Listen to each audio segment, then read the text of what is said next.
Baruchim Abayim, everybody. Welcome to Bet Knesset, Bet Rachel, B'shut Harav, B'shut our esteemed panelists, Hakham Yosef, Hakham Moshe. Welcome, everybody. Thank you so much for coming. It should be a very exciting, very informative night. I'll share with you one quick story, one quick idea, and then, of course, I'll give it over to the Hakham to say words of beracha. So I remember when I was a rabbinical student, one of my first jobs that I had was I led a minyan in Bet Torah. Bet Torah was gracious enough to open up their doors. I came in. It was a very early minyan for a lot of the old timers, and that was like how I got my feet wet a little bit. Came around the high holidays, Yamim Noraim. So what did I know? I didn't know anything about minhagim. I didn't know anything about my own history. But what I knew is I knew Hazon Ovadia. I knew Hakham Ovadia Yosef's book. So what did I do? I would go over the breakfast class. I'd open up Hazon Ovadia. And I started to teach. Morris is he's nervous already with my story, right? But it's about Morris. But I should have asked him permission before. So what happened? I started teaching them you're supposed to do the date before the apple. And I started teaching them you're supposed to dip in the salt and not the sugar. I started dipping all the different things. Okay. Morris was gracious enough. He knew I was young. He knew I was inexperienced. He called me up. He said, Rabbi Tawil, I just want to let you know you're doing an amazing job. But I also want to let you know that there's more to teach than just Hazon Ovadia. Of course, Hakham Ovadia is amazing, but we have a tradition, we have customs, we have things that we do. And he slowly over the phone, I don't remember how long it was, but it felt like it was maybe a 45 minute conversation. He took time out of his day. He went through each and everything that I had taught, and he showed me how, of course, there's what to say about what I said, but this is this custom, and this is that custom with Mikorot. And that was my first introduction to how important Minhag is and how important the flavor of our community and the traditions of our kehillah are so important towards creating an atmosphere inside of the home and inside of the Bet Knesset that warms us up during the course of the Hagim. I'll share with you just a quick excerpt from the Bet Yosef on this topic, which comes, oddly enough, from the laws of Megillah, laws of Purim. The Bet Yosef here in Siman Tafresh Sadi writes as follows.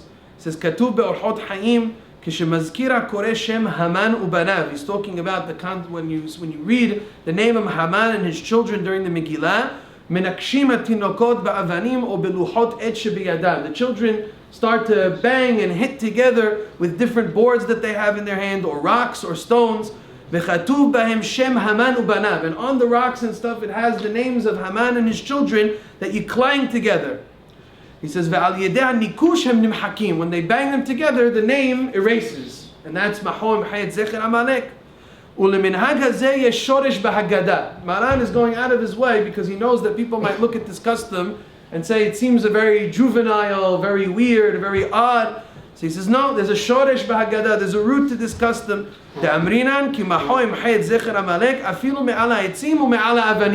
In the Midrash it says that you're supposed to erase the name of Amalek even from the trees and even from the rocks. And then he writes, this is the line that I underline. He says, Lachen, therefore, en lehal'ig ala minhagim. One should never be dismissive or light or mocking or making fun of any custom that they happen. Ki lo lehinam nikbe'u. No custom has ever come up for no reason. It's based on something, it comes from somewhere. Now some are more authoritative, less authoritative, ours, theirs, but a person has to treat minhag with the utmost level of respect. And he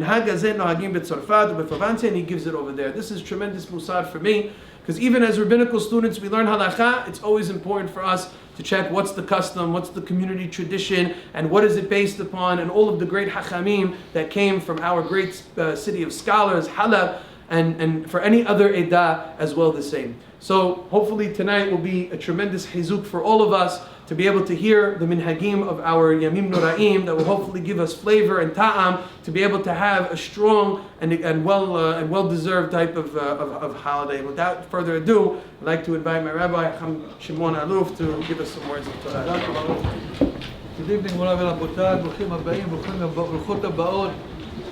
Mora v'Rabotai, first of all, I want to give Hazak u'Baruch to the SCA of having this unbelievable project. It's so informative and educating the community about the minhagim of this great community, which the source of this minhagim comes from Halab, Eir Shel Hachamim v'Sofrim, from recorded in hundreds of years. It's not a new thing that came up in the last 100, 200 years. It's a very old community that always had great scholars at Talmidei Hachamim, And the minhag is very important. And regarding to the minhag, we see Rambam was very critical about minhagim. He didn't like the minhagim when he was young. In his commentary to the Mishnah, Masechet Gittin, the Mishnah talks about the order of Aliyot to Sefer Torah. Whoever goes up to Sefer Torah is the order. According to our Mishnah, always Tamid Hakham, he has the honor to go first to Sefer Torah, even in the presence of the Kohen in Bet HaKnesset. Even Kohen Tamid Hakham, even if he's אפילו if there's a ממזר, הוא תמיד חכם, וכהן גדול עם הארץ, you see it's possible to have כהן גדול עם הארץ, he only telling story, he שם אותו כהן גדול. אז כהן גדול עם הארץ, and תמיד חכם, והוא ממזר, you're not allowed to marry בת ישראל מהקהל, yet, אבל הוא ישראל לכל דבר, רק הוא is not allowed to marry בת ישראל, הוא קורא כהן ולא אומר, הרמב"ם כותב, when I don't this our minhag that even Kohen Am Haaretz, he goes to the first to Sefer Torah, it's Hilul Hashem. What terrible thing about this minhag of his city, minhag of the Sephardim. When I'm very surprised that the European Jews and the Jews of Rome yani Europe, that they are clean from this disease of the minhagot. כך הוא כותב, מהחולי של המנהגות. Why? Because it's against the Talmud. Everything that's against the Talmud, Rambam was very Talmudic. He didn't like all this minhagim that even was established by the Geonim of Babel. Rambam was very critic. And he also, in Sefer HaMitzvot already tells you, don't get excited by the title Gaon. Could be somebody that is not really in the same level of other people that call Gaon. Sometimes the title can mix you up. It doesn't mean it's authority that you have to follow without any question and criticism. And he was very, very strong about keeping the real source of the halakha in the Talmud and not to the minhagim overcome the halakha in the Talmud. This is Rambam when he was in his before 30s, okay? Because he accomplished Seder Taharot when he was 30. He was maybe 27, 28, still giant, but he was young and very zealous. But later on he compromised. And his Hibur, he said, Minhag Pashut, it spread all over the communities that Kohen, even Am Haaretz, he goes to Torah first before Tamid Hakham. Also, we have another example of Birkot HaShachar. Da'at Rabbeinu Rambam alav shalom. In Birkot HaShachar, you have to recite the berachot only when you mitchayev. Okay? When you wake up, you open your eyes, you say Pokei Ivriim. When you later on, you wash your hands, Anatilat Yadayim. You start to walk, when you do it, you mitchayev. You hit the rooster, only if you hit the rooster, you say, Telasech bibina. If you don't have rooster, like in deer, or in only deers and here we have rooster, Brooklyn. כן, איזה, לא שלא הייתי פה רוסטר אחד, יש עוד ארנבות, וחתולים, ורקון, וצולעים, השם הסילם. אז if there's no rooster, you don't hear rooster in the morning, you don't say, לא נסך, ובכלל, מסכים ציבר אחד, totally. ככה רמב"ם סובר, וגם דעת מרן ככה, אבל אף על פי כן, המנהג פשוט, not like הרמב"ם. So we see from here the importance of the Rambam עצמו in certain minhagim that in the beginning was very against the compromise. You see, if Rambam in the end compromised and agreed that the minhag has koach, even according to, even against the Mishnah Meforeshet, the Mishnah Meforeshet, Masechet Gittin, the Seder of the Aliyah Sefer Torah, yet the minhag overcome the halakha if the minhag was established and spread already. So this is the important night today. Why it's important? Because in the time of our forefathers, in Halab, in Baghdad, in Egypt, 200 years ago, there is no books of minhagim. You have Shulchan Aruch, but all the other, I call it the decoration of a community life, which is the minhagim, is what people saw from their father and grandfather. They saw in the shul. This is how the minhag passed on from generation to generation. That's it. It was not recorded in a book. Today, we have books. MashaAllah, books. And if people go, and unfortunately we don't live in a close community where even here you're in a bubble, but yet you go to Israel, rabbis that not really Syrian rabbis, they bring them from all kinds of yeshivot, Ashkenazim or different background. And we have problem because they are not familiar with our minhag. They go by the book, and sometimes the halakha or the minhag or the practice is not exactly like It says in the book. And we start little by little to forget our minhagim. And our minhagim was established by Gedolei Olam. The Egyptian, they are lucky, because since Egypt was cosmopolitan city, so the rabbis in Egypt, Aaron ben Shimon, saw that they're becoming a lot of group of different, from Morocco, from Yemen, from Egypt, from Halab. So he wrote a book, Nehar Misraim, to put together all minhagim Misraim. The same thing with Yerushalayim. Yerushalayim, Minhag Yerushalayim. There is Minhag Yerushalayim, very old one in record, בסוף שולות ושובות, חסד וחיים וספייה, ויש שם מנהגי ירושלים, מנהגים נפלאים. ככה נהגו על פי הגדולים. אבל over time, there were groups coming from Morocco, from Halab, and start to change the מנהגים. וגם בזה רבי אהרון ושמעון כתב ספר שער המפקד על מנהגי ירושלים. Why? Because when you see that you're about to lose it, you have to make sure that it's not going to happen, you're going to keep it, to preserve it. ולכן הפרויקט הזה של מנהג of the week is so important. I hope that it will continue for many years. There's a lot to teach, not only חלק אור החיים, גם בחלק יורה דעה, אבן העזר גם כן, גם חושן משפט, אם ילמדו יותר, יש הרבה מנהגים שבעזרת השם, you're going to enrich your knowledge and live by it, ובעזרת השם תזכו לחיות חיים full of תורה ויראת שמיים, based on מנהג אבותינו, אמן ואמן. לכבוד, יאללה, תחיים. I don't want to take too much from your time. I want to hear. With the permission of the rabbis in the room, Hakham, my parents, I first want to start by introducing myself. My name is Victor Dweck. I'm the marketing director of the SCA. Unfortunately, Jesse Sutton, SCA board member, is unable to make it tonight. He's under the weather. So we wish him a refuah shelema. He prepared a long time, but unfortunately this morning he came down with something. So I'm going to be stepping in as moderator tonight. We want to thank Larchwood Synagogue for hosting us, Rabbi Tawil for his words of wisdom before, and Elliot Simhon, who also helped us with a lot of the logistics tonight. And of course Rabbi Alouf just now for sharing some Divrei Torah as well.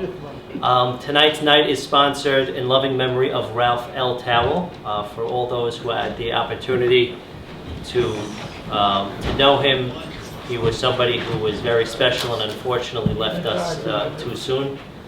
And may this night be in his memory. For those of you who are unfamiliar, what is Minhag of the Week? Minhag of the Week is a weekly video series featuring Joey Mosseri, Morris Arking, and Joseph Harari, who educate our community about its Syrian and Middle Eastern traditions. And Minhag of the Week, of course, is a project of the SCA, the Sephardic Community Alliance. We launched the first episode in Shavuot of 2019, and to date we've released 220 episodes. Tomorrow we air episode 221 by Morris Arking.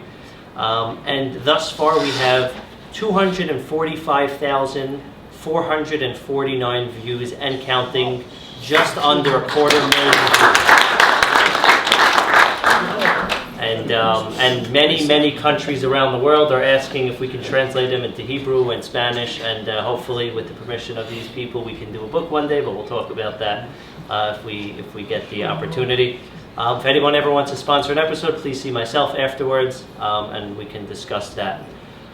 I'm really honored to be sitting on a stage with these three people who I look up to personally myself, and I think many people in this room also look up to. They are people who they don't mess around when it comes to minhagim, to say the least. And they have families, and they have jobs, and they have all the responsibilities that we have, and they find the time to shoot their videos every single week, and another take, and another take, and another take, 10, 15, 20 takes till they get the right take and put it out. And they've been doing this, and I didn't know this myself until a couple of months ago. They have been doing this completely free of charge as a chesed for the community, just to educate. So they really deserve it. So the format of the night is as follows. I'm going to be asking some of the questions that we prepared. I'm also going to be playing devil's advocate from time to time, so don't take it personal. I'm going to be pushing. Some questions we prepared, some the crowd have sent in advance. We're going to try to limit each answer to somewhat of a short, maybe 30 seconds to a minute if possible. If anyone has something to add, please do so, and then we'll move on to the next question because we have a lot of questions to get to tonight. We're going to try to take us from Selichot all the way until Yom Kippur, and that covers a lot of ground. And then at the end, we're going to open it up for a Q&A if anyone has any questions of something we didn't address. And my goal really tonight is try to make it as practical as possible. Yes, we want to learn about the history and the why and the background of it, but I really want everyone to walk away with practically, okay, I understand that, but what do we do? At the end of the day, I'm going to be standing there on the Yamim Noraim, and I want to know what to do. So we're going to try to give them the bottom line as well. So with that introduction, we're going to start with Selichot. So could either one of you, I guess maybe Morris or Joey Mosseri, give us a little bit of background of what Selichot is, give us the origin of it, and then we'll take it from there. Huh? We know what to say. Go to the next question.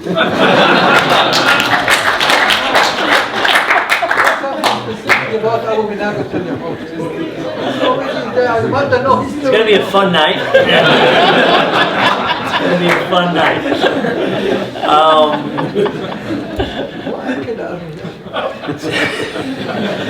Selichot is something that many people are familiar with. The Victorians take over. Selichot technically is a minhag. Okay, Selichot is not an obligation. Selichot is something that was established going back to the days of the Geonim. Originally it was something that was done just during Asri Yemei Teshuvah. Later on it expanded, it became what he called... In the time of the Geonim was two yeshivot. Yeshiva אחת, אז זה לא extended. ישיבה עשו 10 ימים וישיבה שעשו 30 יום. 40 יום, כן. כן, 40 יום. משמע שזה ככה שתי ישיבות שונות. ישיבת נהרדעה אסורה, ככה אני לא יודעים מי התחיל קודם, לא יודעים מאיפה התחיל. So, as the Hakham just said, within Babel itself, there were two yeshivot, and there were two different minhagim. One that just did Asr Yemei Teshuvah, one that did it from Rosh Chodesh Elul. But as the minhag developed and it got eventually to Spain, it became the minhag during the entire 40-day period to have this Selichot. From the day following Rosh Chodesh Elul up to Eid Kippur, those were the days of Selichot. People would get up in the pre-dawn hours to recite Selichot, to basically, if you want, break themselves, if you will, and be contrite and to return into Teshuvah and come closer to God. And these are the days of Selichot. And as we know, the pieces of Selichot, whether we go to Selichot during this 40-day period or we have the portions of the Selichot that we recite on Kippur, we're all familiar with Selichot and what they are and what the words are and what they mean. So let me ask you this. Back then, obviously, sunset meant it was pretty much time to go to bed. Nowadays, people are up till the wee hours of the night, 10 p.m., 11 p.m., 12 a.m. It's much more difficult to wake up at 4 a.m. to do Selichot. And I'd like to actually touch, if each of you guys could address this. I know the ideal is definitely to do it pre-sunrise. But nowadays, many people are waking up a little bit later. It's much harder to wake up. Would you say that it's better to do Selichot after sunrise or to not do it at all? So I guess we'll start with Mars. Right, so I would say in this case, it's better to say Selichot than to not say it at all. As Victor said, it's definitely the opportune time to say it is at 5 a.m., but it's not practical for many people. People go to sleep later, they wake up later, they have different work schedules. So, if you lose it all together, it's not worth it. I think you should prepare yourself. The words will still have the effect, and the tunes and the time that you spend in introspection will still have the desired effect, if not as good at 5 a.m., but will have some desired effect. And you come into Rosh Hashanah ready, more prepared for the holiday than if you skip it altogether. Joey Mosseri? I think the opposite. I think that if you're going to do it, stick to the minhag. It was established to be done, even if yes, our way of life nowadays is that we go to sleep later, we wake up later, our work schedules are different, but make the sacrifice. Don't do it every day. Get up twice a week, Monday and Thursday, and keep the minhag strong the way it was without making changes to the minhag itself. Joey Harari, anything to add? I agree with Joey. There was a reason. Excuse my hoarse voice. There was a reason why it was established when it was established. time for Silihot, the time of Sha'at Rason, is from Hasot Laila until the sunrise, and from Hasot Yom until the sunset. That is the Sha'at Rason. That is when we say the Silihot. The idea of getting up Ashmurot Boker in the stillness of the night and being contrite is incomparable to doing it after sunrise. It doesn't have the effect after sunrise, doesn't have that same feeling to it. I would say, and because I want to keep it as short as possible, that the alternative is not to do it after sunrise, which to me is it's counterproductive, because I think when sunrise comes, it's time to pray. We wake up in the morning, we have to Salli. We don't have classes before, we don't have to, we get up, we pray. That's all we do. We don't say Silihot for an hour, then we pray. Personally, I don't agree with that.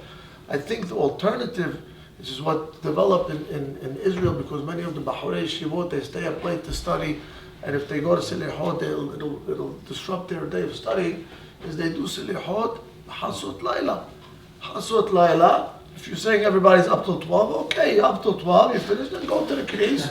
Have a beautiful Silihot also in the stillness of the night. It has beautiful effect. And I think that's the way, the two alternatives, I think the alternative that Morris is suggesting is not appropriate. I tell you what I do. A week before Silihot, I start to go to, I make myself, I change my biological clock. I go to sleep an hour and a half before the regular night of the rest of the year. From Chodesh Elul till Yom Kippurim. Sacrifice. The minhag, it's worth it. Don't tell the people stay till 12 o'clock. You're not staying till 12 o'clock. You have to push yourself to sleep 10:30, and then you wake up 4:30, and this is the right time to go to Silihot. So, Morris, suppose, since you were the only one who said that, it's after sunrise, is there anything that we should be aware of to skip, to say, not to say, anything like that? Well, there's a few phrases that talk about being in the middle of the night or the early morning of the hours, so there are people that, when they're saying it later, they skip those phrases or modify them. And what about on Erev Rosh Hashanah, the morning of Rosh Hashanah? So on Erev Rosh Hashanah, it's a different problem, is that Erev Rosh Hashanah is a day of Yihishim. Right? So we don't say Anna, we don't have the David. So if you're not saying Silihot at least before sunrise, then you have to skip those pieces in the Silihot. Which is a big part of the Silihot. Right. The main part of the Silihot. The main part is Not the singing and the tune, the doing Silihot. Right. So that morning you should really be up early. But זה הלכה, זה לא מנהג. אסק מנהגים question, יא חביבי. Let's move on to Hatara. That's one more point on the Silihot. It's very important, which unfortunately in this community we've gotten away from it. Is that the Minhag in Halab is every single day we say Viduya Gadol. Every single day. And that is the ikar of the Silihot. And Silihot shouldn't be a clock, 30 minutes, 35, 40 minutes. Silihot is Silihot. If it takes an hour, 10 minutes, come to Addis, takes an hour and a quarter. In Argentina till today, every day, they say Viduya Gadol. And then Hakham not only insists on it when some of the people are complaining about the time, he says, well, then skip Elecha Hashem, skip all the singing that you're doing, which is nice, but not the Ikar. Don't make the Ikar Tafel, and the Tafel Ikar, and say Viduya Gadol. That is the Silihot. Okay, go to Hatara now. So would any of you three like to first give a background of Hatara? The rabbi would like to give it. לא מנהג, enough already. It's מנהגים. Go to the next one. Everybody knows Hatara when it comes to school. It's מנהגים that. So I want to ask about Hatara, the amount of times. Today, it's often that synagogues offer it 3 times. Is it because it should be out of convenience and you should pick one of the 3 times, or is one obligated to go all 3 times? And if all 3 times, why specifically 3 times for this and not other minhagim that we have? So the custom in Halab was to have it 3 times. You had it, the first time was like the 19th or the 20th of Ab, which is 40 days before Rosh Hashanah. זה בא מאוחר מאוד. Right. ערב שנה וערב כיפור, this was the minhag. Right. Then before that, they used to do also the Chodesh Elul. כן. Right. So, but then they changed it to make it a little earlier. למה? בגלל שמי שנתנדב בחלום, אז 40 יום, אז זה מאוחר מאוד בה, זה לפני 200 שנה. Right, so there's a Zohar teaching that says if you had an unfulfilled vow or if you did something that would warrant excommunication from a Beit Din, so that your prayers won't be heard for 40 days. So they go 40 days before Rosh Hashanah on either the 19th of Ab or the 20th of Ab, and they would have the Hatarah, so the 40-day period would expire before Rosh Hashanah. And then again, Erev Rosh Hashanah and Erev Yom Kippur. This is without the Zohar teaching. You just want to have your vows annulled before you pray on Rosh Hashanah, before you pray Yom Kippur. So that was the custom, was to have it 3 times. Was to do it 3 times. Yeah. Was there any other time of year to do it? I remember hearing, and I could be mistaken, a couple of years back that people did it after Netz Minyan, once every a week. week. Once a Till week, and now then in Friday Yerushalayim. morning. Till now in Yerushalayim, רק every week. בירושלים, אבל יש מנהגים שעושים ככה. לא כל ירושלים, אבל יש בבית אל, זה מנהג בית כן, אל. גם פה בנהר שלום, גם עושים. זהו, לקחו מבית אל, זה מנהג בית עכשיו אל. עושים את זה בדיר סרוק. זה עשו הסתרה על הקזינו קודם כל, אחר כך עשו הסתרה על זה. But the minhag also of halal was that the Hatarah, especially the one on the, it used to be Yutet or Chaf, as Mara said, it morphed in this community and also even in Argentina. Many places. To do Moshe Shabbat, closest to that date so that most of the people can come. But it was always in Halab. It was accompanied first and foremost by a very passionate dirasha of the Hakham. The Hakham would explain and arouse the Kahal to understand what they are embarking on and what they are doing, and it's something again which is lacking and should be brought back. And if we speak about the minhag was never to make Hatarah Moshe Shabbat or at night. The Hatarah is to do it either before Selechot or after Selechot, in Erev Rosh Hashanah or Erev Kippur. And when did that change to Saturday America, nights? nobody gets up at 3 o'clock. It's a recent Yes. development. So let me talk about another thing about the minhag itself in Halab. So obviously they did the Hatarah in the Knis, like the Hakham said, they did it to Erev Rosh Hashanah, Erev Kippur, and the 40 days before was also done in daytime, not nighttime. Okay, but not only that, they did Hatarah for the women as well. The Hachamim, there would be a group of 4 Hachamim that would go from Hosh to Hosh, from courtyard to courtyard, to go to the women and do Hatarah for them there. 3 Hachamim would sit down as a Beit Din, and the 4th Hacham would stand there to recite the Hatarah for them. Obviously the women were not reading it, and even in the Knis, the men were not reading the Hatarah. There is the representative of the Kahal would say the Hatarah on behalf of everybody. Today we have everybody holding pamphlets and mumbling words, and that's also a new phenomenon. It's not something that existed before. So what would you say today practically for women to do?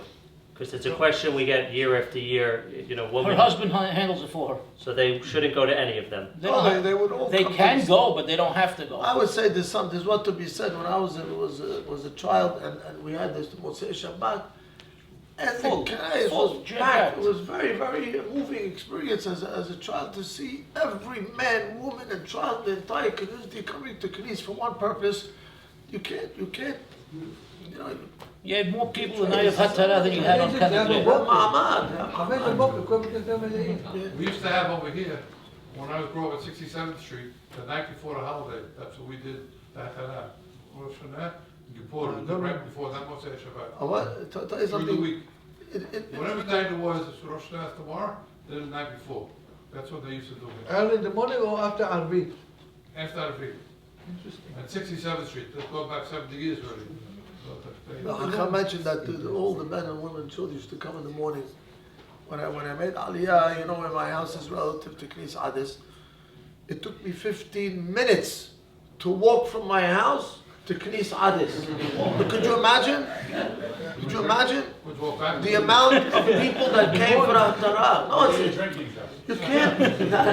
No, you can't imagine the impact that this has on your whole feeling of the high holidays. In Evil Shana, it's not in the morning. So this is the minhag that you have to bring up. There is a minhag. Can we go now?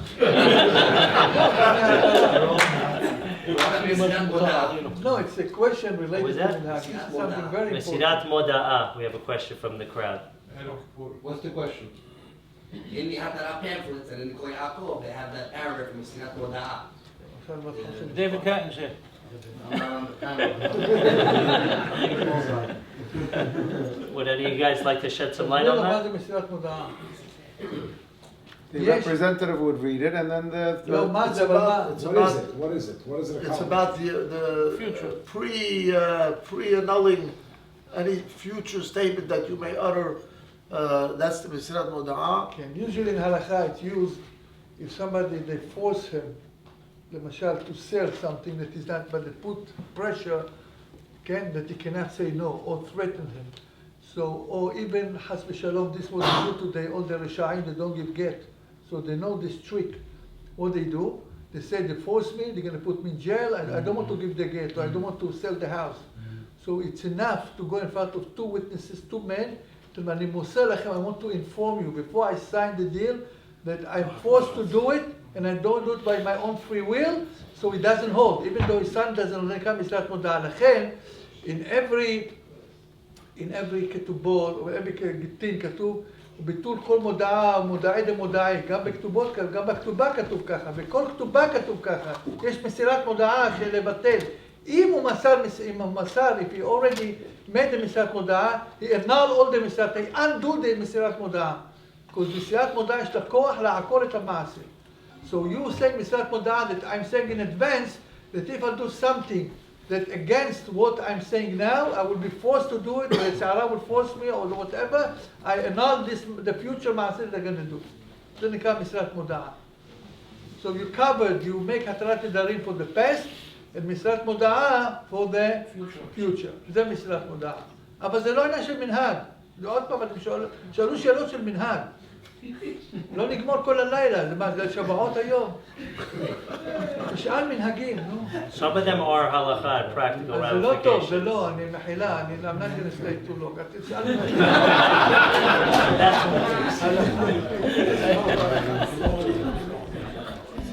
So moving right along, we're going to go to the night of Rosh Hashanah. Rabbi, that's not water. That's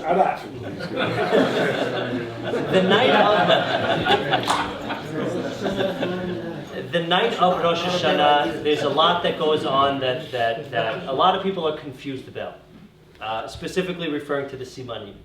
So if either of you can give somewhat of a background to the Simanim, why we do it, and then what they are, what the order is, and really why we have so many different, I remember reading some articles from you guys, so many different lists, there's 10, 15, 20 different lists of what we do and which goes first. So why are there so many? So if any one of you guys want to give a background up to what they are, why we do it, and what those lists are. Before you give you just want to say that I always have this exercise with the students. I list all, I tell them, give me all of the customs between from Chodesh Elul to throughout Kippur, and we have the visiting the cemetery, the Synagogue, the Tara, everything. List from here to tomorrow. I said, what's the most sourced and oldest custom? Is the Simanim. Most people, they guess other things, but Simanim is from two places in the Talmud. In the Talmud, one has it as just a basket in the middle of the table where you just look at it, and another source has where they actually partake in it, and it's symbolism at its best. Now you can continue. Right, so as Joey said, with the custom is found in the Gemara. When you look in the Gemara, you see 5 different foods that they took. So there's the dates, the gourd, the leek, the sush chard, and the black-eyed peas. So that's in the Gemara. In later generations, by the times of the Rishonim, perhaps even the Geonim, the Mordechai, one of the Rishonim from Germany, quotes the Geonim to have a head of sheep. And then in later times, by the 14th century, 15th century, you see documentation of an apple. Now the apple originated as a custom of the Ashkenazim. Later the Sephardim adopted it as well because of its Kabbalistic significance. And you also find the pomegranate written in some of the Rishonim. So Maran and Shulchan Aruch, he brought the 5 from the Gemara, he brought the head of sheep. He didn't bring the apple, he didn't bring the pomegranate. But later, the later authorities all mention all of these simanim. So it's all together, it's 8 in all.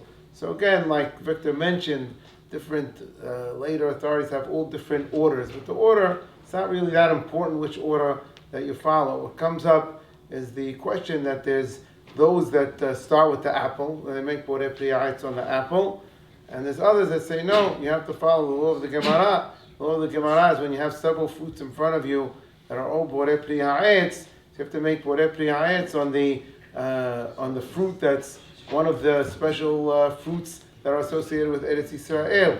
So in the simanim that we have, you have the dates, you have the pomegranates, are both associated with Eretz Yisrael. The apples are not.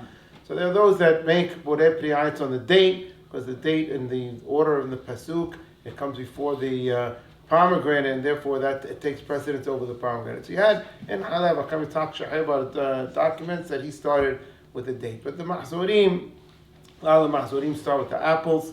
You have other Hakamim, Hakham Avraham Hamway began with the apples, and they get into different halakhic discussions. How you're gonna have the apple? How you're gonna make borei priyayitz on the apple? So some say leave the dates inside when you say it on the apples. There were those that actually took the apple and put it on the bread together in order to avoid saying hayitz on it all together. So there's all different ways to approach it. Was there a clear custom in Halab? So I don't know if there's a clear, there's not a clear custom really, because some started with the dates, some started with the apples. And I think those that followed the Mazon and started with the apples, I say most people just made hayitz on the apple first. But you have a custom that we have all year round that the people practice on Shabbat, certainly that they used to practice on Shabbat, and Halab, other Middle Eastern countries where they were making hayitz and ha'adamah in between Kiddush and Hamotzi. So you could solve the whole question of the apple before the date by after Kiddush, before you make Hamotzi. You take an olive. Olive takes precedence over everything. You say ha'etz on the olive. It covers all the ha'etz you're going to have after Hamotzi. And that it solves the problem. It also solves... You eat black olives in the Koshana? You have minhag to eat black olives? Any olives. We eat all the olives. You eat black olives and black grapes? Usually we have green olives anyway. לא, I'm asking you because יש כתוב בספרים מנהגים שלא אוכלים ענבים שחורים וזיתים שחורים שלא לאופחד בראש השנה. Okay, so take a green No, I'm olive. asking you. I don't have a specific custom not to have I don't have a specific custom not to have a black olive. Did you Maybe read some do. anything said about halal? Because No. they had a lot of, they like those things. No, definitely, the minhag was definitely not to eat anything Even black, eggplant. anything sour, anything so. יש לא אוכלים eggplant because the peel is black. לא אוכלים מה זה. So I on can tell that, you, I can volunteer on behalf of the Shamis. Any Shamis here? If even if they were, they wouldn't say. They wouldn't say. The minhag was to take a grape or an olive, but primarily a grape, a green grape, and say ha'etz and have kavanah to be motzi the ha'etz, because of the mahloket also of whether or not The yiratzon comes the first. hamotzi is poter or not, and whether the beracha is beracha levatala or not.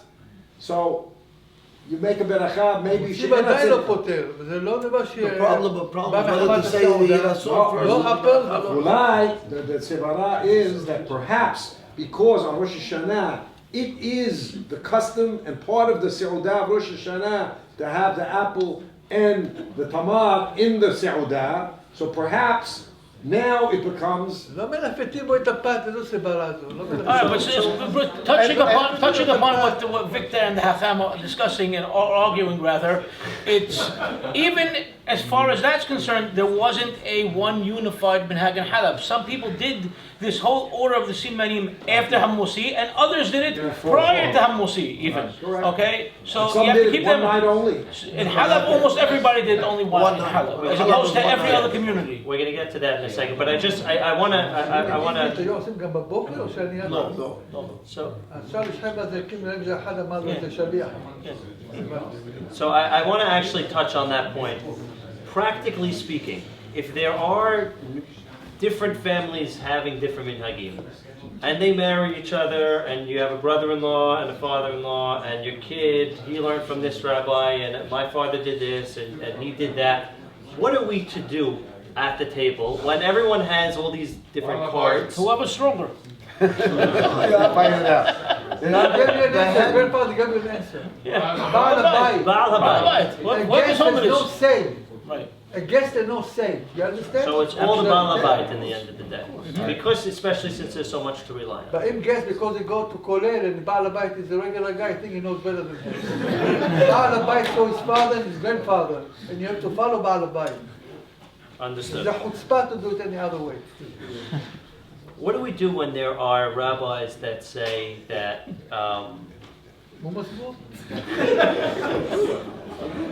so what are we to do when rabbis say, I know the Syrian Minhag is X, but you should follow Y? Take, for example, Hakham. He's an example of somebody who is a Gaon, a Gadol Ador, somebody who is a genius, who we all know and respect, of course.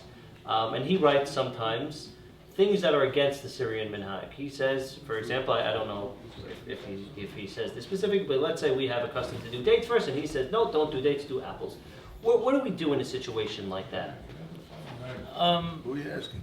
Go ahead, I'll Joey. first. Joey Mosseri. Without any disrespect to Hakham Shimon, of course not to Hakham Joseph. I also follow your minhagim. I never change any minhagim. You say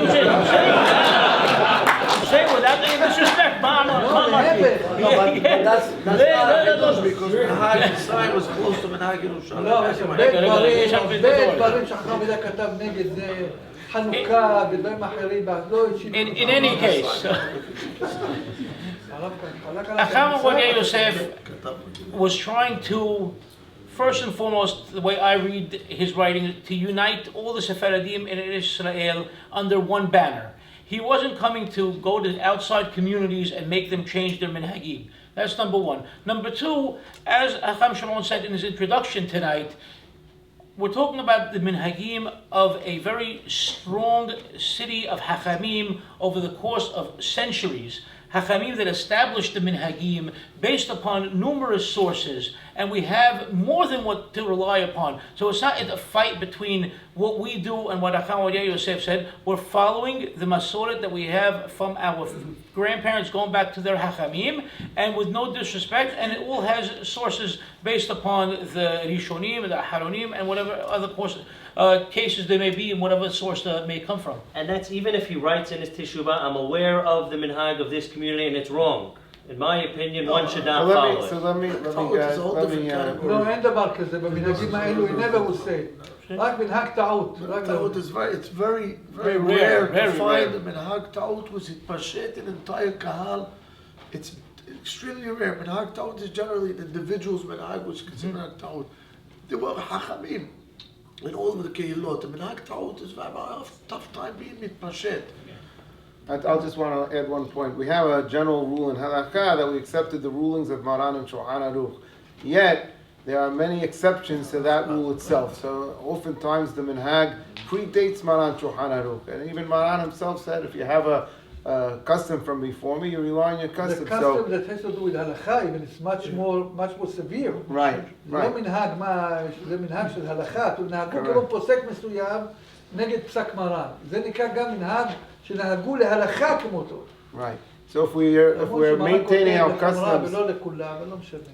so if we're maintaining our customs against even Maran Shulchan Aruch, it's not a question that we're having customs from before Hakham Yosef. It's not that we're not disrespectful to Shulchan Aruch, we're not disrespectful to any posek. Customs were established collectively, and accepted collectively by a community, and that's why we maintain them. I want to say that. Say one small point. The problem is not when you have two customs that necessarily conflict. The problem is when we have our custom and then you have another custom, which sort of it just adds, and people love adding things because it's very religious sounding. Well, why would you not want to add? Chodesh Elul. Oh no, we're going to say LeDavid after the prayer. Tehillim. What's wrong with saying a perek of Tehillim? Nothing wrong. You're adding. What's wrong? Maybe see it? What am I doing? I'm committing a crime? Yes, you're committing a crime because it's not our custom. People, you go sometimes to City Hall. One guy pulls out of his pocket a shofar. Who's going to argue with a shofar? But it's not our custom. There was a whole in Argentina. There was a story 60 years ago. where somebody not where Hakham was officiating, when not Yisodatat and one of the other Kehilot, I don't want to misstate the name, I'm not sure, it was Hakham Dishi, I'm not sure. Anyway, Hakham Shimon heard that the shofar was blown during Silihot. He sent him a letter of rebuke to the Hakham. How dare you change the minhag and upset the people who feel like, oh, because what you're saying shofar is a nice thing to do means for the last few 800 years we really didn't know what we were doing. Hachamim, they didn't really know. We're more religious, we're more this, more ritual. What could be wrong? No, we don't have shofar. We make it a point not to have a shofar. Yes. אבל במצרים הרשו בשמואל ביטל משמע שתקעו בשופר בסליחות. מעניין, לא בחלב. במצרים כולה לא מאיפה המנהג הזה בא. יש רסול בשמואל ביטל, בסידור שלו, אומרים שתוקעים כמו שתוקעים בסליחות. Accepted the last week, and they don't. But it does bring in an example like LeDavid or thing. Every time people add, they say, why not add? Why not add? פה לא תוקעים. אבל שם בארץ היו מסים תוקעים. We stopped it in Ades. There was always this Kurdi used to come with a shofar the size of a boat. He would come out. I don't know how he hit it. He knows we wouldn't like it, so he pulls out all of a sudden. Ooh. And I don't want to fight with a Kurdi. Hit you over the head with it. But we stopped it. We succeeded in putting it. Okay, so Elliot Dweck is telling you that they did it on 67th Street. I wasn't there. 67th Street, they blew a shofar early years. Every night. Something that you guys... חכם יעקב קצין רוטס from מנהג ירושלים. What happened? Then they stopped. Why? Because the neighbors complaining. Something you guys briefly touched on, I just want to make sure we heard it. Simanim first night or first and second night? I remember when I got married, I did it only one night. Because the first night was by my father's house, and the second night was by my father. By that is, they only did the first night. And from what I understood, most families only did Sirani the first night. The Egyptians do it both nights. We do it for both nights. Samis did it both. Everybody does it both nights except for Jerusalem Hakham. and Egypt is very, very similar. So everyone does it except for Alouf. Right, except for And Hakham. then I think something... They couldn't get 2 pomegranates. And then just to end off this section, before we go on to the next, Morris, Arking, do you know of any notable Pizmonim to sing at the table? Any Rosh Hashanah Pizmonim? So you have Rosh Hashanah Pizmonim in the Red Book. You have Rina Utila, Melech HaMefoar, Shochen Ruma. These are all songs for Rosh Hashanah which are appropriate to sing. It's in the Red Book. Yeah. I want to move on to another topic now. It's not going to sound minhag based, but I do. This next one, before we get into the actual prayers on the morning, I want to go into something, a topic before that, and that is the issue of selling holiday seats, bidding in the knis. There's a lot of talk about money. That at first glance almost sounds inappropriate for the holiday, but after having some conversations with you guys, you've told me that there is precedent to something like Not this. to everything you just mentioned, to something. To something. So can either of you guys talk about that? I guess we'll start with purchasing holiday seats. Is that something that was done in the Middle East, or is that something more new? Purchasing a holiday seat? It existed in Spain and definitely existed in Egypt as well. Purchasing a seat for the holidays. Purchasing a holiday seat, And the yes. better one, on 67th Street, Shalom, used to give you a ticket. The ticket, For a yeah. van, And a big pay ticket for for- ticket, yeah. I You remember have the to tickets. understand the difference. I'm not saying, it could be, but in Egypt, you know, the regular synagogue goers were a small fraction of the population. They come to Rosh Hashanah and Kippur, all sun out of the woodwork. You can't believe how many people there are in the Kehillah. So they have to have some kind of semblance of order and system. But in Halab, I don't think that was the case as much. I don't know. Maybe. I wasn't there. I wasn't there either. I wasn't there either. But it was a But religious community. Most of the One more, people. right. yeah, I היו כמה לא בסדר. כן, היו אבל זה פעם. גיבורים גדולים, כן, אבל... What about bidding? Is that it was a something? very old custom. Bidding existed every Shabbat of the year. Every Shabbat. Every of the year. Shabbat of the year. There was bidding. There was bidding. Yes. Every Shabbat, every holiday. To avoid mahloket. To avoid it's interesting you say that because today it's the cause of a lot of mahloket. It's people, trying to outbid each other. We And can't get into people's heads. Okay, we don't try to assume why somebody's outbidding, why they're not outbidding. They want to partake in the mitzvah and they're bidding. We don't say, oh, he's trying to outdo this one. Why are you getting into somebody else's head? It's a custom which has a basis to it. It's legitimate. We can't control the market forces. True, it's distasteful possibly to a large part of the segment of the Kehillah, which, the Kalideh goes for more money than they make in the last year. It's true. It may cause but they have to understand that this is a custom which is based. By the way, in Egypt, they have a very good minhag. I heard I wasn't there. They used to sell in some shoes, not all the shoes. Used to be before the holiday, the Shabbat before, also some kilot in Italy. They used to sell the Kal Nidrei, the Aliyot on Shabbat before, so in order not to take too much time from the Tefillot on Shana B'Kippur, and also not to ruin the atmosphere. Right. And then, or in Egypt, they were very advanced, they were modern, so in the big shul, I think Nisma Adi, they used to do it by mail. And then used to get by mail, everybody has his bid, and whoever got the higher number, so היה חכם שואל חמאווי, שהוא היה שם בבית, היה עומד ביום שבת לפני הכיפור, והיה הגיש לו אנאונסר. Can you just smile later? יסמע, הגיש לו אנאונסר. Well, a lot of it's pre-selling. But they were very advanced.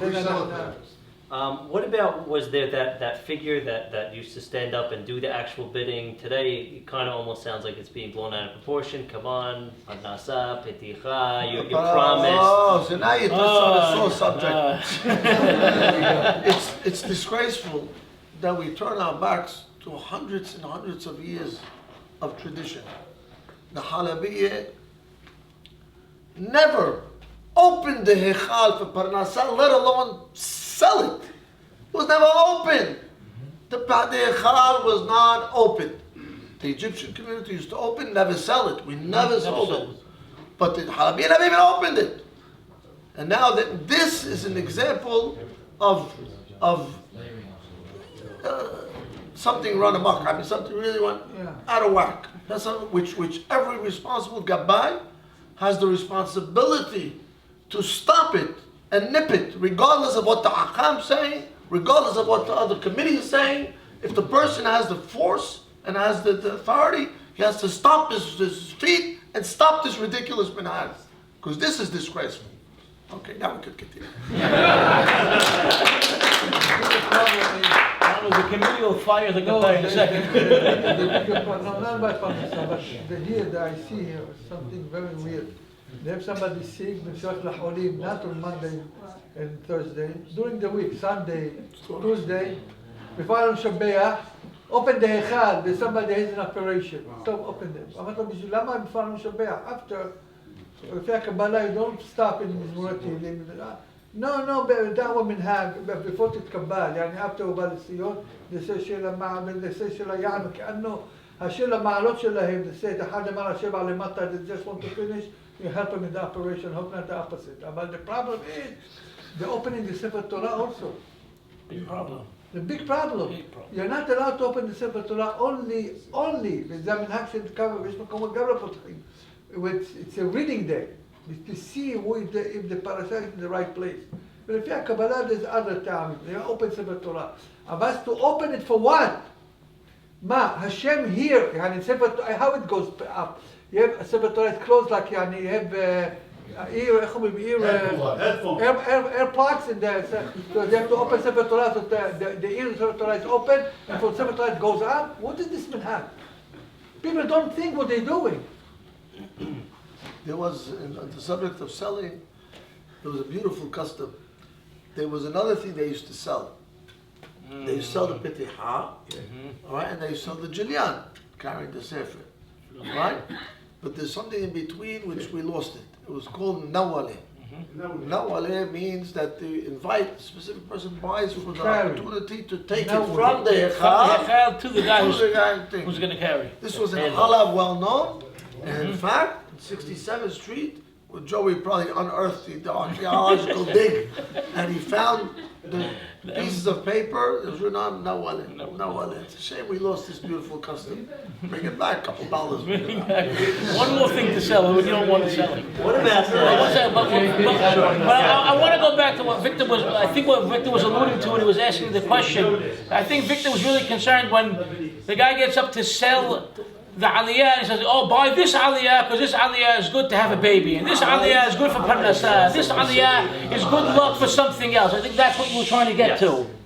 Hogwash. It's all nonsense. Morris, can you give us a little bit of background on Chovat Hayom? What that is, why that sells usually for a higher amount than other aliyot? Right, so according to halakha, there's a minimum amount of aliyot that have to go up to the sefer, depending on what the day is. So if it's Yom Tov on a weekday, so you have to send up at least 5 olim. So if it's Yom Tov on a weekday, like this year you have Rosh Hashanah, second day is Sunday, so the Chovat Hayom is Aliyat Hamishi, because that's the last obligatory aliyah of the day. After that, you can send up extras, we call them reke, right? And then at the end they send up mashlim, and then there's maftir. But the Chovat Hayom is the last obligatory aliyah. So now the first day of Rosh Hashanah, for instance, falls on Shabbat this year. So on Shabbat, you can't send up less than 7 olim. So the Chovat Hayom, the last obligatory aliyah, is going to be Shivi'i.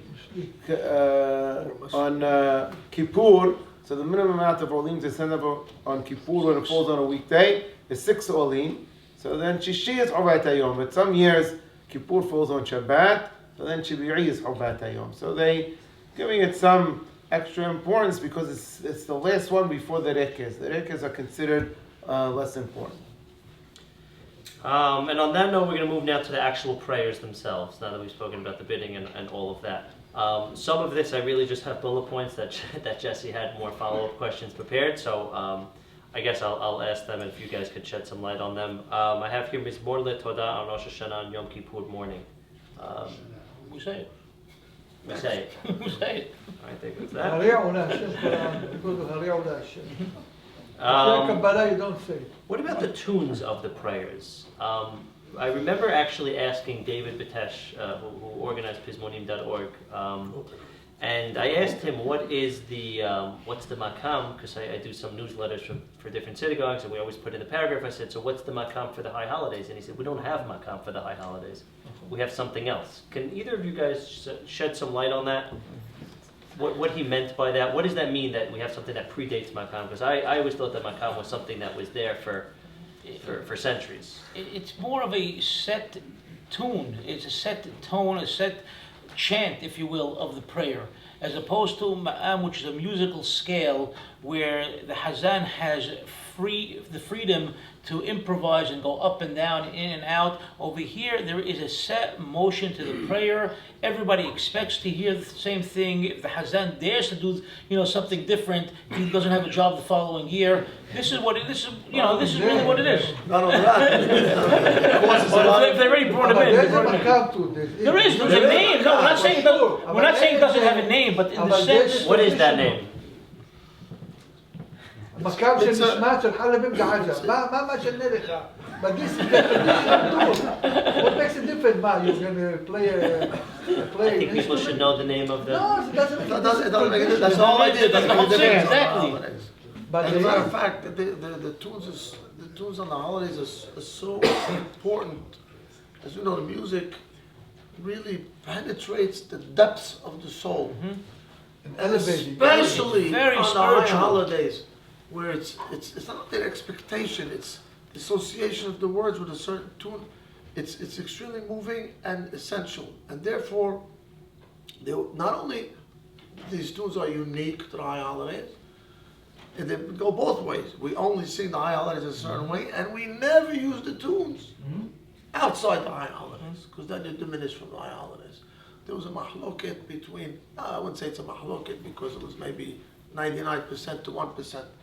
There was the 1% which insisted that we sing the tunes al pi dikduk, and we fix the words according to the dikduk, and we don't abort we don't make the words.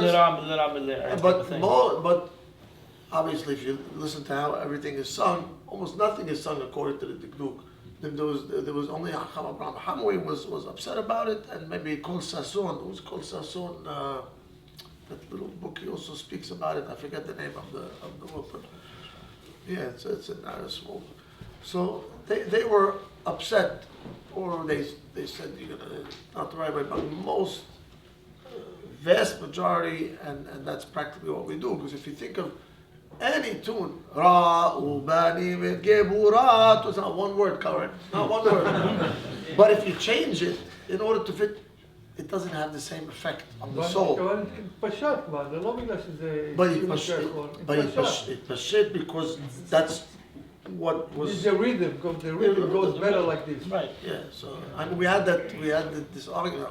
But we were witness to the argument between Allah Rahmah Tawil and Hakham David, where Mo would say that to do it by the Duduk, and they had an argument. His brother Hakham David always said the Hazan has poetic license. He fits it the way he By the feels way, best. the tunes of Yamim Noraim, there's a big difference. I don't know if you heard the Ashkenazim attitude towards Yamim Noraim. We never call it Yamim Noraim. ככה גם נוראים, זה great days, furious day, by Ashkenazim. From חודש אלול they start to shake that, אלול, כולם shaking up. If you see the tune of the Selihot, it's all inspiration tune. It gives you hope and close to Hashem. Also the Tawil A, it's interesting. The Halabi Ma'am for Nishmat Kol Chai is Ajam. The Iraqis is rust. Only the prayer, Nawa, Hijaz, Yamim Noraim, rust, pure rust.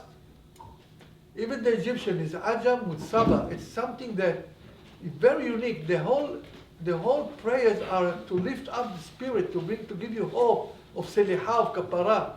When you say the Shimon HaHashim, Ashkenazim, they are called Bechiyot. We don't cry on Rosh Hashanah. Akol is very sad tunes. We are the opposite. There is a meaning to those tunes. It's composed by geniuses that express the feelings of the day, the time, and the meaning. So you say the same Nishmat Kol Chai like every Shabbat, but it gets a different feeling. Morris Arking, can you tell me about saying the 13 Midot at Petihat Heichal? Right, so according to the Mekubalim, you would say the Yag Midot that when you open the Heichal, whether it was Rosh Hashanah, Yom Kippur, Shalosh Regalim. In Halab, it definitely was not said at Shalosh Regalim. There were some that said it when they opened the Heichal on Rosh Hashanah, Yom Kippur, but many. Yeah, right, but many did not. Many were opposed to it, and if you're not going to say it on the Shalosh Regalim, the more consistent custom is not to say it on Rosh Hashanah, Yom Kippur either. Right, that means that you're not following the Kabbalistic practice for this custom. So, in my minyan, I try not to have it said on Rosh Hashanah or Yom Kippur. Morris, is it true? I recall that this applies also to Le'olam Hashem 12 times. So. The custom is, I've seen it documented that they say it, I've seen some documented that they don't say it. Right, okay. זה הכל חידוש. But גם מנהג יגמידות זה מחלוקת מקובלים. Some מקובלים say it and some מקובלים say not to say I it. was חז"ל וחכם עובדיה used to say it. On Rosh Hashanah? ראש שנה, לא, כל שלושה רגלים. All the holidays. I was the חז"ל, so because he says 3 times, המנהג הוא אומר פעם ראשונה, and then tell you say it. והיריסונות גם הייתי אומר הכל. Then when I came to America, it was, so 37 years I wasn't there. The rabbi printed and he decided not to say it. אבל הוא היה אומר. This next section I titled Shofar, Let's Talk Practical. I want to pretty much go through these very quickly, yes, no, depends type of thing. But it shouldn't really take too long. And then we're going to get to the next section after that, which is a little more fun, for lack of a better term. So shofar, there's a lot of things. Some of it's minhag, some of it's halacha. So if you're not comfortable saying halacha, I understand that. But it's something that I know it's been on my mind personally, and minds of others that I've spoken to over here. Somebody is blowing the shofar. Should you be looking at them? Should you be looking down? Why or why not? So do you look at the person who's blowing the shofar or not? We grew up not looking. as to why. There is a story of one of the Hakhamim of Halab that he used to blow the shofar every year. And one year he got old and he said he handed over to his son.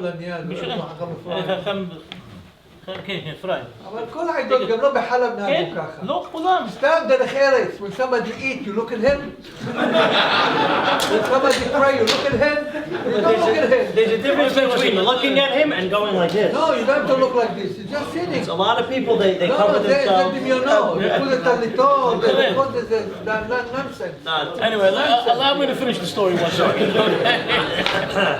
איזה שאלה זו. You don't look at somebody, Hazan reading, I don't look at it because... I'm not talking about looking, I'm talking about going like this. Anyway, so his son would be Ephraim Laniado, blew the shofar that year, and he messed up a bit.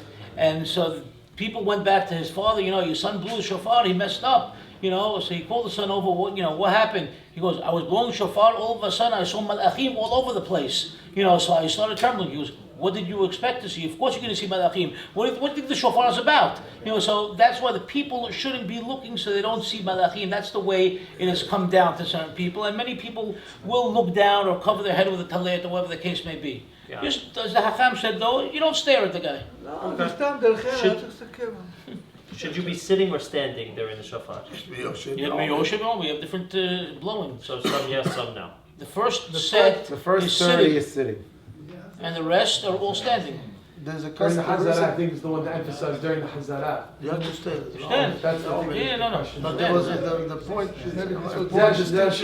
The question is some people sit and some people stand during the Hazara. Hazara, you have to stand up when you hear the shofar.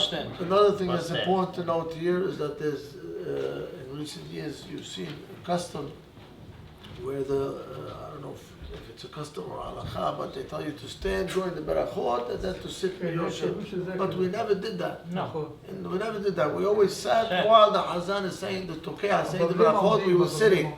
In Yerushalayim, the poskim instruct people to stand during the berachot and then sit down for the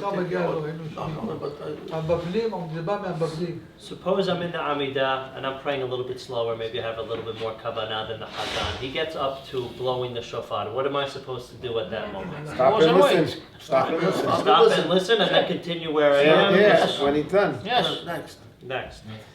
You're in the Amidah now. רגע, מנהג חלב היה לתקוע בלחש, ככה מנהג תמיד היה ככה? מה זה אומר תמיד? לפי ההלכה לא היו תוקעים רק בחזרה, ואחר כך עושים 40 תקיעות בתקבל השתימאה, לא היו תוקעים בלחש. לא יודע מה מנהג שלך, זה מנהג, נו מה עשיתם עושים? The last 200 years, it's definitely they blow in the lachash. זה בגלל הקבלה. If you're in the Amidah and you get up to Alenu, do you bow when you say Va'anachnu mishtachavim?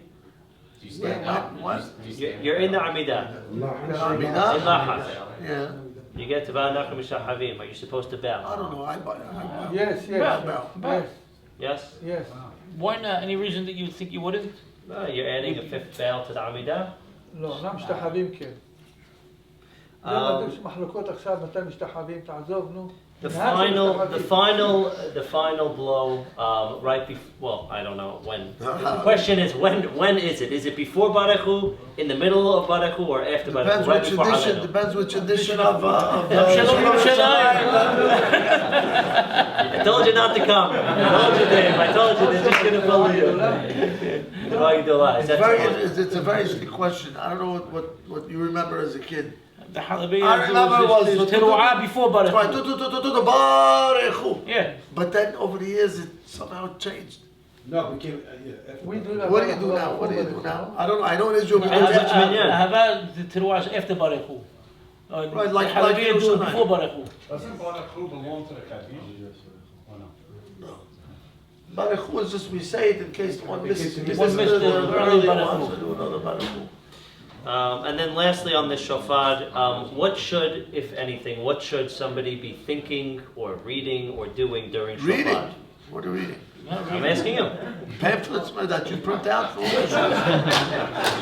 Is there anything to be reading, thinking, doing? Nothing, not allowed to talk. After you see Birkat Yishma Kol Shofar, you're not allowed to talk till the end of the Hazara. So not saying anything. You could Not think yet. thoughts of tissue bar is Thoughts of appropriate. tissue. לפי רבנו הרי Lots of maybe this is the teshuvah. מנהג, יכול להיות the מנהג of covering the head of תרלית while hearing the shofar מיושב, could be that it was established, they saw some מקובלים, according to רבנו הרי, you make vidui during the תקיעות שופר, זאת אומרת between תשרת ותרת, in between the three sets of the תקיעות, in between the stop and the head vidui.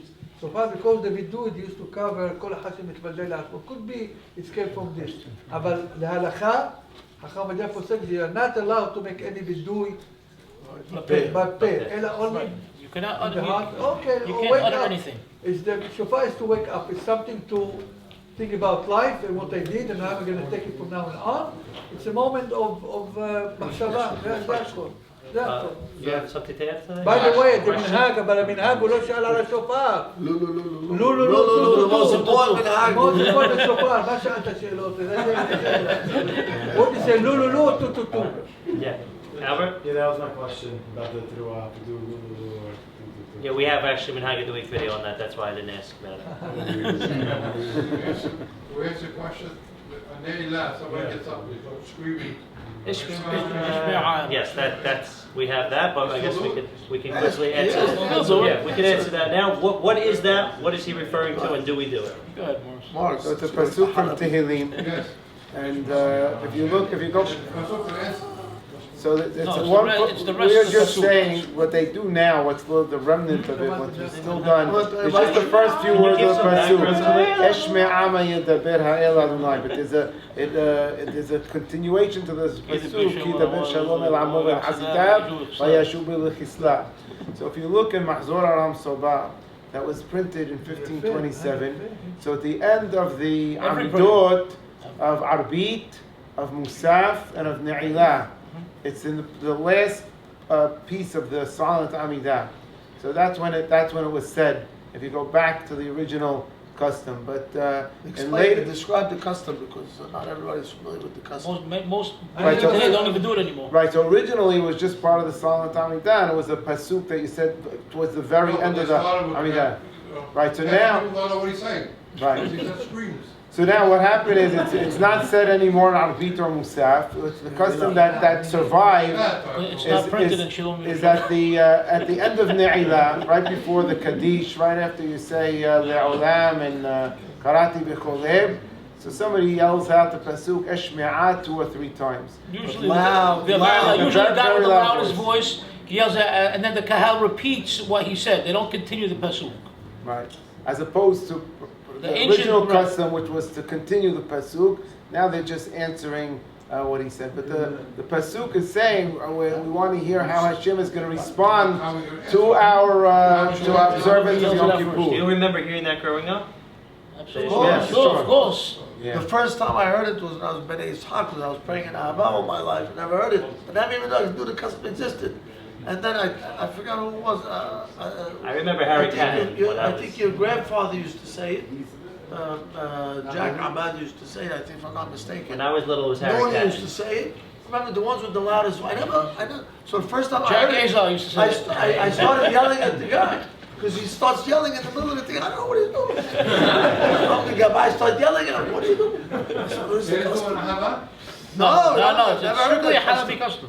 They didn't do it in a Beautiful Hazel. minhag, it's very nice, I love it. It's a very I had the nice. same reaction to him Yes, when I first Jesse. prayed in Shahadat Zero. I jumped out of my seat. Jesse Sale, an SCA board member. about Ben Adam? How about it? Oh, What is very nice. that? Is that sung in the Bet Knesset? And It was. It was. Can you repeat the question and explain what it is? Okay, Ben Adam, it's one of the גם לכיפור PUT. בן אדם הוא שאל עלו לולו בטו-טו-טו. I didn't ask you asked on that. I didn't ask. Like you asked, it's okay. It was sung on after Arbit, right after the Arbit was Explain what is finished it, a fully. piyut or a So it's a benazra? piyut. It's I think by Ezra. Abraham Ibn Ezra. Goes through It's a about man's the life, life of from birth a to person. So it's supposed to cause you to have Absolutely. introspection.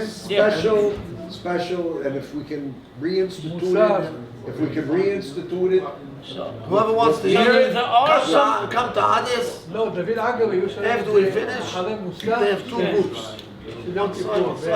Achayezin, we sometimes would sing it. Remember? Before Remember? Minha. Yeah. Before Minha. Right. Before we start Minha. Ben Adama. Yeah. Sephardic, it's Sephardic too, before The Minha. tune is still used for Kaddish very often. Usually it's Very the, often, it's the specific Kaddish times. of the Saturday night before Yom Kippur. In older times it was done as the Kaddish even on Shabbat Shubah. Yeah. On the Shabbat Torah. That's a very interesting custom which also went by the wayside. I remember when I used to pray in the Halabi synagogues, Shabbat Shubah was the tefillot of holiday. Yamim Pure Noraim. holiday prayer. Yes, yes. Beginning to end. Yes. And now it's gone. It's gone. It's gone. Yeah. It's an Mike, you have a interesting question? Are you going to do the practice of Ne'ilah, the vocal getting up for the Sefer? What was the fun part? And that was one thing that I grew up seeing. That's and then Minhag it's Ta'ud. completely. Minhag Shotif. Yeah, exactly. You mean you're not singing it anymore? We don't do it anymore. So we have, I stopped it for the last time. You don't do it. we do have a few more questions, and then I'm going to take the rest because I see a few people asking questions in the crowd. So we're gonna wind down now. They don't let you do it. We're gonna wind down. Let's talk about tashlich for a moment. If any of you guys can give a little bit of background to what that is. Background, people know the background. Go ahead. You want a specific question? Yes. Is it better to say it in English or in Hebrew or a language that people understand? Because Aramaic is something that people might not understand as well. Oh, okay, all right, okay. Aramaic portions of the that are taken from the Tikkun HaZohar are not to be translated, not to be said in any other language. Nor they're meant to be said by the common person. If a person understands it and he wants to translate it, Only if you understand it, read it. If you don't, translate it. You want to translate it? I said, is it better to say it in a language you understand? No. Read it. If you don't want to say it, it's not to say one pasuk. Meir kamocha. If you don't know how to read it, the main tashlich was only they used to go and say one pasuk. This was the original tashlich. By the way, established by the Ashkenazim, Sephardim never did it. Okay, but Rabbeinu Ari was Ashkenazi and he brought this minhag and he said there's some source to it, al pi asod or whatever. But to go to a source of water and to say the pasuk, Meir kamocha nusei this pasuk, one pasuk, and go home. Then Rabbeinu Ahida made the beautiful prayer afterwards. it's one of the most beautiful prayers. It is. What happened to the fish? Used to eat fish when I was a kid. Fish also They from the died. Ashkenazim. They died. No, seriously, the fish is from the Ashkenazim. It's something Sephardim never had that, fish. something I know we touched upon before with Hatara, but with this also, should women, We had fish. can women, You had the fish from Rabbi, because Rabbi Hecht insisted on the fish. Seriously. He wasn't. Yes, he was. But in But he was Achayezin, already there. He already had influence over there. Milah fish is not mentioned in Sha'ar HaKabbanut. No, seriously, I'm very serious. when it comes to tashlich, is that something women can go to, should go to, must go to, should not go to? It's a question, again, women ask year after year with If the tashlich. woman wants to say tashlich at home, let her say tashlich at home. Open the phone. It's a Open the beautiful, phone. beautiful Kitchen prayer. The prayer of Maran Haida is one of those beautiful prayers. And they should say it. Why not?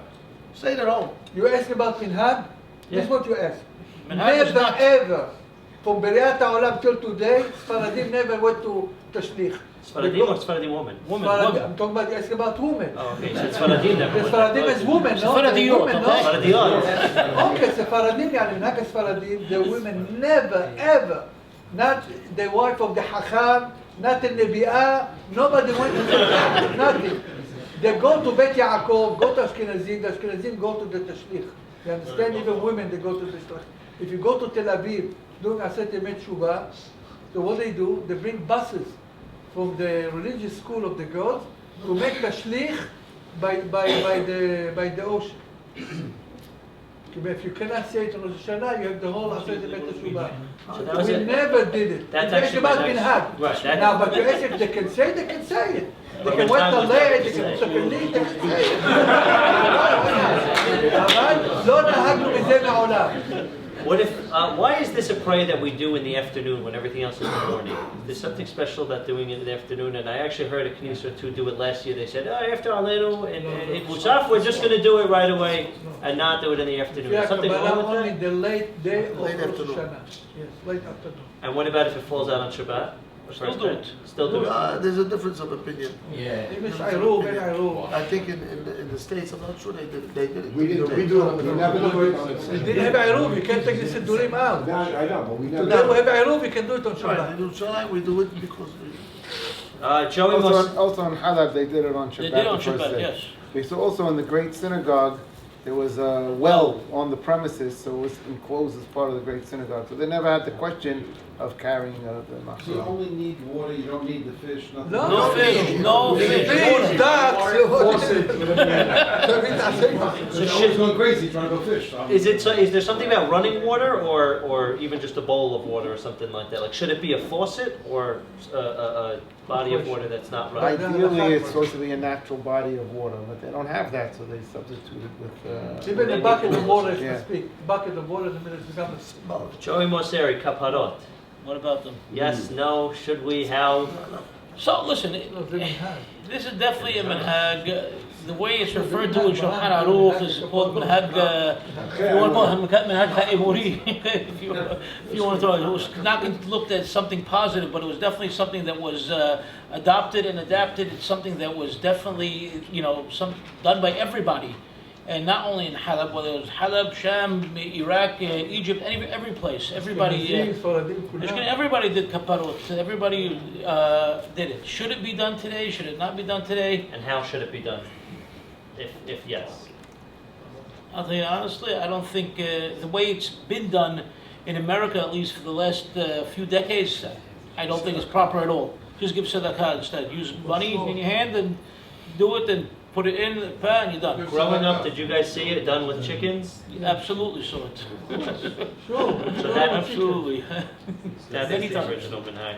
Although even in Originally, Yerushalayim, the practice is the dwindled. slaughterhouse Little on Ravens 60th is No one, 61st Street, on 67th Street. Yeah, I remember that. They all went to the slaughterhouse. And then I To do do it over there. They did the kaparot over there. At the we slaughterhouse. did it Bashmoret HaBoker when we were kids. You don't have to do It it was to done. butcher though. It was done Bashmoret HaBoker in the slaughterhouse. כמו And that's שבאריזות, the way it's written. Today they don't even do it themselves. The woman calls the butcher does it for them. Yeah. You just pay the bill. Although I do have a lot of questions, I'm going to just end off with one more question, and then we're going to take some questions from the crowd. Something that's interested me, particularly on Yom Kippur, in Shema, we say Baruch Shem Kol Olam aloud, and then we all read the Shema together. Why is that? Is that something new? Is that something done only in Halab, in the Middle East, over years? Very good question, nice question. So the custom of saying Baruch Shem Kivod Malchuto Olam Va'ed out loud on Yom Kippur, it's based on a midrash that when Moshe Rabbeinu went up on high, that he heard the Malachim saying, heard the angels saying Baruch Shem Kivod Malchuto Olam Va'ed. So he couldn't do what the angels did all year round, but on Kippur, that we're all like angels, we're fasting and we're not eating, we're not drinking, so we say it out loud. The Shema altogether, the truth is the proper way to say Shema all year is to say it in a voice that your ears hear yourself in an audible voice, to read it properly with the proper diktuk, with the proper ta'amim. So you have a lot of people in the Knesset on Rosh Kippur, we facilitate it by having them all read it out loud and in unison. I have a different assumption. Harambam Alav Shalom, in the Chot Kriyat Shema, he writes that there's two different minhagim by the Kehilot.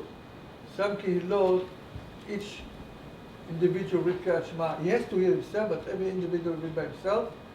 And the Hazan only loud, but the individual read Kriyat Shema. ויש מקומות שקוראים the whole קהל ביחד. If you go to Yemenite shul today, every tefillah, shaharit and arbit, they all read את הכל ביחד. I think in Halab, the old minhag was like a Rambam to read every day ביחד, and then over time the minhag changed, but in high holidays, which is hard to change the minhag that's established, they continue to read together. I think this is the source of it. Okay, so that's it from my end. Any questions from the crowd? I did see a few hands raised. Mr. Vadi? Yes. I want to circle back to the topic of bidding. In every community, there are people that can never afford to bid, and therefore, we spend a lifetime never getting an aliyah on the holidays. How is that supposed to be fair? Tough question. But who said the aliyah in the holiday is better than aliyah in Monday and Sunday? I'll tell you why it's a tough Some question. people go up every year. Yeah, but said that, so they go in the holiday and you go 6 times a year better than them. I'll tell you why it's a You tough come question. every with the shul. When I was the Mesader, got by all different types of synagogues, there were times when they used to add olim. And when you have 400, 500, 600 people in the Knesset and you only add 3, 4 people, then a lot of people are going to say, why are you adding for them and you're not adding for me? Oh, he has a ma'ad, he has a... It's almost impossible to maintain decorum unless you sell on high holidays. There's just no, it's just one of those situations which unfortunately there's no choice. Isn't that why they developed the custom everybody gets aliyah and Simchat Torah? I don't know. No, but he asked because it's not fair. It's not fair. The question is, if I understood this question, during the high holidays, you go to aliyah, it's more important aliyah than the rest of the year, so it's not fair. You never have a chance to get aliyah Rosh Hashanah. Who told you it's important to more than Shabbat before, Shabbat after?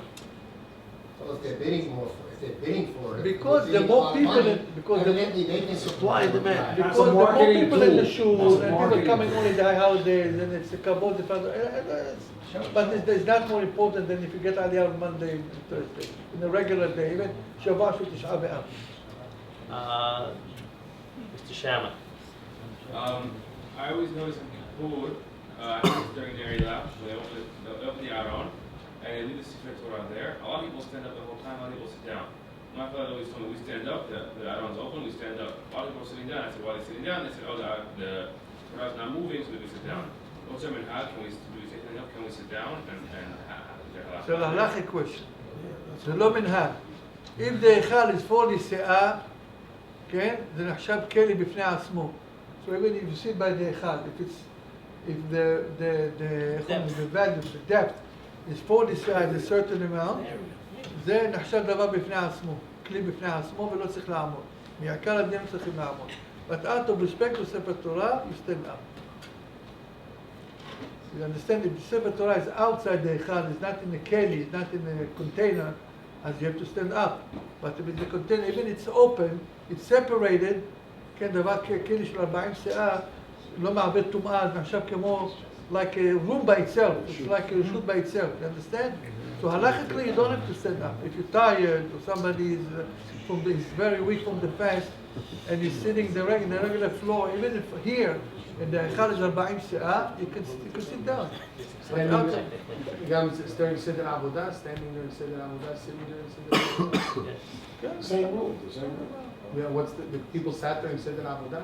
Actually, generally we stand for כולם עומדים בסדר העבודה. רק זקנים או מישהו חלש. So stand during Siddur Avodah. ודאי. Stand. Yeah, for Ananu and Alken, like it's for every day. Is one required to stand, or is it? So when did it become almost like obligatory to stand? It never became a קבלה, קבלה, רבנו ארי. Yeah, but does it? לפי הפשט לא צריך לעמוד. Outcast. Outcast is the people's reaction. Doesn't affect the individual. During the Halil, most people are out the door. Until the previous generation, many of the old timers and young people as well sat for Alinu Shabbat. In Beit Sefer, we taught the kids to sit so that they don't. Oh, I'm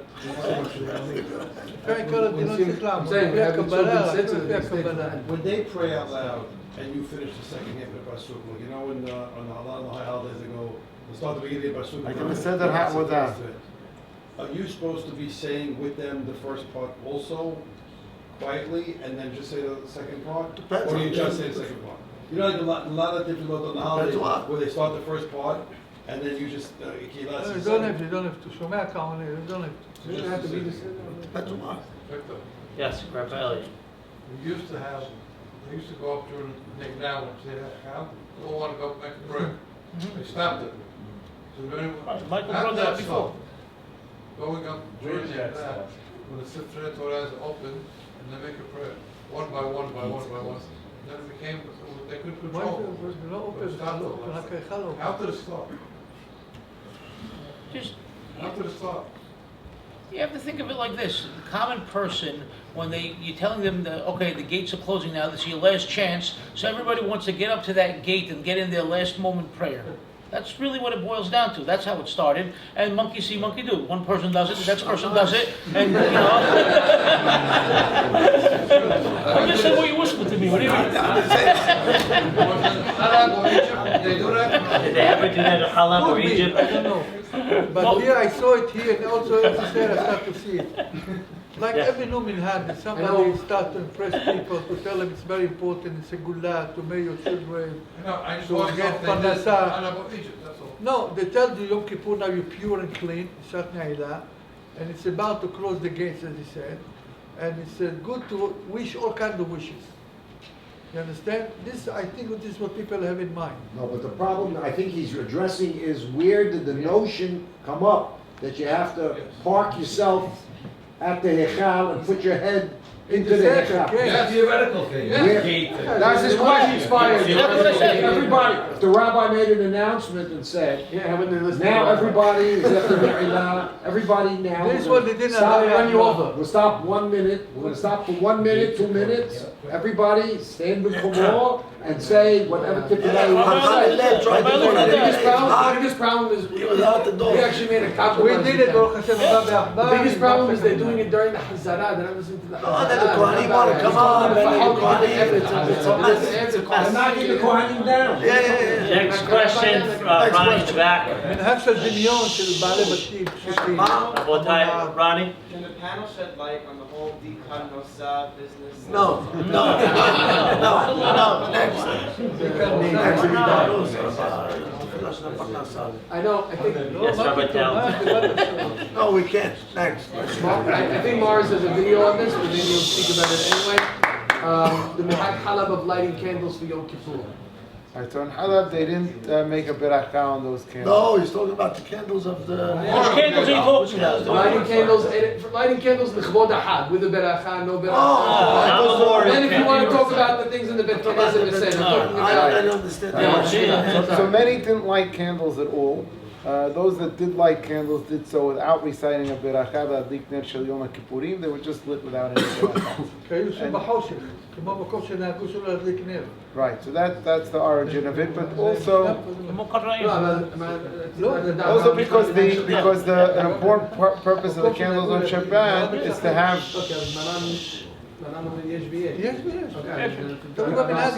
An important part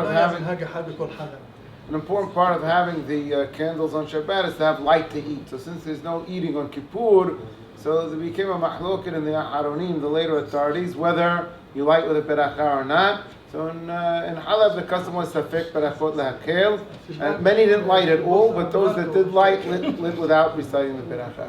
What about lighting candles in the Bet Knesset?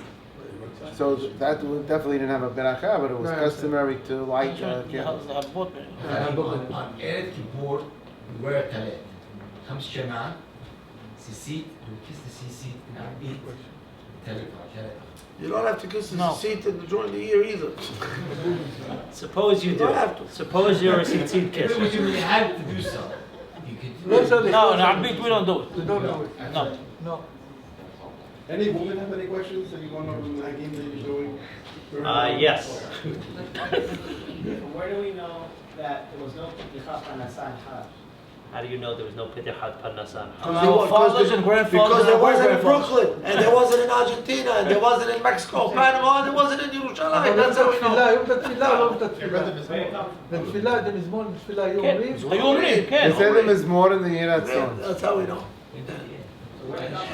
They were very careful not to open the Echal for vain. רק הם עושים ספר תורה, זה זלזול בספר. I'll tell you where it came from in our community. Because even the Egyptians that opened, they never sold it. I remember this, the Lebanese. Word spread that the Lebanese, someone paid, I don't know, in the 1980s, paid up like a budget, annual budget of the synagogue, and people get an appetite. But here, this community came from Lebanese. I'm saying, I remember the Lebanese word. Like, what do they know that we don't know? Is there any particular aliyah, like, some bidding goes higher, is this all just strictly, doesn't make a difference? Because everyone bids the highest, but there, the highest, but nothing matters. The Kali Dre is actually from the Ari. Yeah. It says you Spend- said that spend as much as you can, and now obviously you can't do that to kahal because then everybody will spend, only one person is okay. But that's where the Kali Dre, the importance of the beracha and the holding of the sefer of Kali Dre came from. Everything else is according to feeling. Some people like Petihat Ne'ilah, some people like Petihat. It does have a status. So when you get Yeah, to that has a when status, you get to Mashlim and Maftir, people want it because they want to say Kaddish. So usually you get more of a bidding war on those. Right. Some people want maftir because they want all the berachot also. Let's say Rabbi Haftarat Yonah. They want, everybody has something that they find a way to connect with. Yeah. Did they ever allow in Halab a Kohen to buy Haftarat Yonah? Did they have that? There's shubot about it. I'm saying for There's Halab. shubot. Okay, on that note, we want to wrap up. If anybody else has any questions, please email us, minhag@scaupdates.org. Thank you all for coming out. And